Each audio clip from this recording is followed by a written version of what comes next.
Great. Well, good afternoon. I'm really excited to be here. WindMIL is a very new company that's working on technology that's been under development for quite some time at Johns Hopkins. But the company was formed a little over a year ago, and this is actually one of our first public presentations. So I'm very happy to sort of be out here talking about WindMIL, and I hope you'll be hearing a lot about this technology in the coming months to years. So WindMIL was created on the work of Kimberly Noonan and Yvonne Borrello, focusing on the bone marrow. The bone marrow is a very special compartment in the body that is the natural reservoir for memory T cells. So our belief and the evidence that we have and others have shown that in cell therapy, the cell source makes a big difference. Most people are working with, for oncology indications, are working with cells from the periphery, either the peripheral blood, which is, we all know is the CAR T and ETCR approach, or the TIL approach from the tumor site. The bone marrow actually has some very unique qualities. In a normal immune response, upon the initial encounter of a T cell with its cognate antigen, a population of memory cells is formed. Those memory cells migrate to reservoirs, including the bone marrow, where they persist for very long periods of time to be reinvigorated upon reinfection with that same insult. Doctors Borrello and Noonan postulated that perhaps if a T cell has ever seen a tumor antigen, there would be a memory population that would be formed that could be found in the bone marrow. And that's indeed what they proved. And these cells have some very unique characteristics when you look at the cells from cancer patients. Number one, they have built-in tumor specificity. So their native TCRs recognize tumor antigens from the cancer type that the patient has. Number two, they have increased cytotoxic potential, both in cancer systems as well as in independent research from other labs showing in model systems such as viral antigens, et cetera. Memory cells from the bone marrow are better cytotoxic generators of cytotoxic killers than memory cells from the periphery. And number three, they persist for very long periods of time. There was a publication from Dr. Noonan and Borrello at last year's ASH showing they could detect these cells as long as they measured, up to 9 years after reinfusion in their phase 1 trial. So WindMIL was created to bring these cells forward as a treatment for cancer and license the process, both patent and trade secret, as well as associated IP, that will allow us to activate and expand these cells, which are called marrow-infiltrating lymphocytes, or MILs. So when you think about WindMIL, it's really a company that have MILs at the center, and we can take these in different directions. On the left, we can use the cells after reactivation and expansion in unmodified form, so no genetic modification required. We take advantage of their inherent tumor specificity. They are very low in toxicity. They've been in over 100 patients, and they have very low-cost manufacturing in relative to other cell therapies because of the lack of genetic modification. So I'll describe to you the at least 2 programs we have with unmodified MILs. In addition, we think that MILs are a better cell source for a variety of genetic modifications. And we bucket those into modifications that are already out there, for instance, the CAR T modifications, as well as our own proprietary modifications. So this leads to a very broad pipeline. Before the company was even formed, the folks at Hopkins had begun a randomized, multi-center, phase 2 clinical trial in high-risk myeloma. We are preparing to start a phase 1/2 trial next year in lung cancer. We're examining 2 other solid tumor types preclinically, and then we're working preclinically on the genetically modified side. So that's an overview of WindMIL. Given the short time, I just want to give you a flavor of some of the data. This is data that led the Hopkins group into phase 1 trials. So this is preclinical data. And in both cases, on the left, which is in vitro, and on the right, which is in vivo, in animals, in all cases, the effector cells used, either PBLs or MILs, are derived from myeloma cancer patients. So on the left, what you have is human either PBLs or matched MILs, either activated or unactivated, and we test for proliferation in response to autologous tumor, CD138 cells, or a negative control, an autologous cell marked by CD33. And it's very clear to see that the only cells that respond are the activated MILs, suggesting that in the bone marrow of these cancer patients, they have memory T cells that can recognize tumor antigens.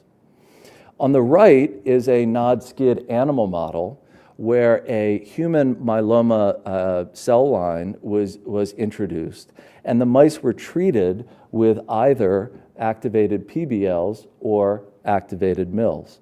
What you can see is that only the activated MILs can control the tumor. An interesting note that's not shown on this slide is that upon sacrifice of the animals in the PBL group, there was no evidence of human CD3 cells. So the cells that were introduced were completely gone. In contrast, at the end of the experiment, when the cells in the animals in the MILs group were sacrificed, there was evidence of persistent CD3 cells. Again, speaking to the fact that these cells are naturally designed to persist for long periods of time. On the strength of that data, there was a phase 1 clinical trial that's been published. A couple of these were patients that were getting ready for transplant but were not able to reach a CR before transplant. Reaching a CR before transplant is the best predictor of CR after transplant. A couple notable things about this trial. Number one, there was a 100% success rate in expanding the MILs, so this is a very robust process. Number two is a very benign safety profile that was witnessed. No cytokine release syndrome, some mild GVH. Number three, there were a significant number of responses, but I'll quickly draw you to number four because this was a single-arm trial. The thing that was so compelling is that the clinical response was correlated directly with the activity of the MILs that were put into the patients. So MILs that were highest in memory cell content, highest in interferon production, highest in a variety of other activation markers were the patients that experienced a complete response. So on the basis of this, a phase 2 clinical trial was designed in multiple myeloma, and Dr. Borello and Dr. Noonan were very interested in using this early in myeloma when the immune system has not been so deteriorated by the tumor. And so what they decided to do to run a reasonably length trial was to go into a high-risk population. These are patients that, despite the advent of many great therapies in multiple myeloma, still have a relatively short survival, in the progression-free survival on the order of 1 to 2 years. So 110 patients were enrolled across, or planned to be enrolled. We've enrolled about 100. Across 4 different centers. All patients are defined as high risk by cytogenetic abnormalities. All patients are going for transplant. Everyone gets induction, everyone gets their MILs harvested, everyone gets a transplant, and then one of the 2 groups gets MILs, and everyone goes on Revlimid until progression. As I said, the trial is 90% enrolled. And we're very excited to have a brand new company with an ongoing phase 2B trial, which is something we don't see that often. So let me shift a little bit to just a quick word on solid tumors. So obviously myeloma is a tumor that infiltrates the bone marrow. But if you think back to my original description of how the bone marrow is involved in the generation and the maintenance of memory, the immunologic memory. The theory is that you don't have to have bone marrow, tumor in the bone marrow to find these cells, because they are a group of cells that once antigen is seen would migrate into the bone marrow and persist there for long periods of time. So indeed, what we did is we tested bone marrow from lung cancer patients and looked at whether or not, number one, we could grow MILs because their bone marrow microenvironment is different, and so that process has been worked out. And number two, we looked at whether or not these cells could recognize common lung cancer antigens represented by lung cancer cell line lysates loaded into autologous antigen-presenting cells. And in all of the patients we've tested so far, that is indeed what we see. Interestingly, the negative control in this experiment, in addition to just straight media, the negative control is myeloma. So I showed you that myeloma patients have T cells that recognize myeloma. We would hope, if our theory is correct, that lung cancer patients do not recognize myeloma, and indeed they do not. So all 4 patients we've tested have tumor-specific T cells. Interestingly, 3 of these 4 patients had non-metastatic disease. So we're going to be planning a lung cancer trial, hopefully to commence in 2018. Quick word about what we're doing in terms of genetically engineering these cells. So let me shift now from an unmodified MIL with its inherent tumor specificity to a modified MIL, which we believe will retain its inherent specificity, but we will also add the recognition element of a CAR. We think there's a great opportunity here because several of the reasons for relapse in CAR T cells are potentially addressed by using this cell source. We've shown that MIL CARs can kill at lower levels of antigen than PBL CARs. I talked about the data that they persist. We're also generating data that shows that in addition to simply persisting, they also persist in function, whereas PBLs tend to diminish in function over time. And we're working to generate data that shows that if there is a complete loss of the cognate CAR antigen, that we may still have a safety net of inherent tumor specificity that could help diminish the frequency of relapse from antigen escape variants.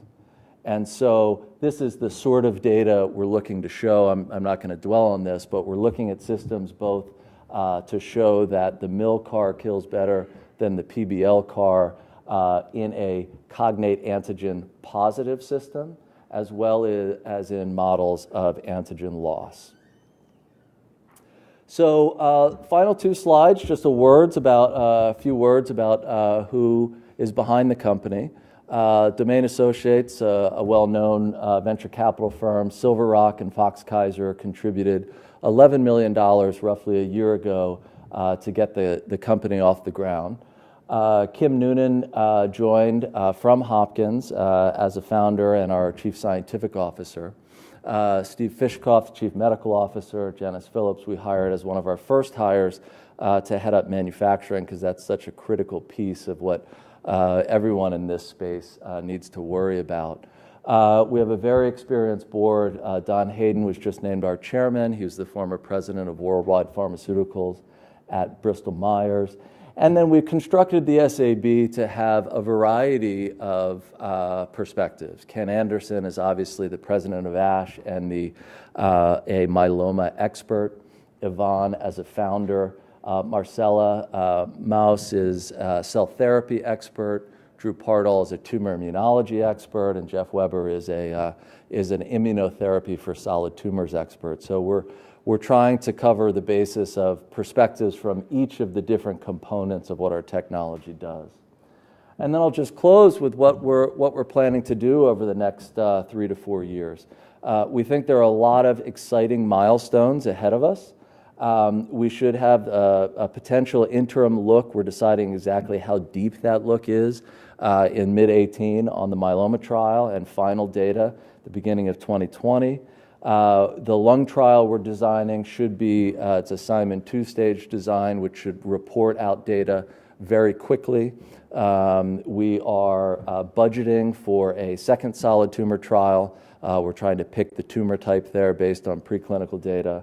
And then we continue to work on the MIL CARs, what we call MILS 4.0, which is to take our manufacturing process to the next level in terms of driving efficacy and specificity. We're right now consider ourselves on version 3 of the process. And then we're going to be doing a tech transfer in the next 6 months to a contract manufacturer. So with that, I'd like to thank you and appreciate your time this afternoon.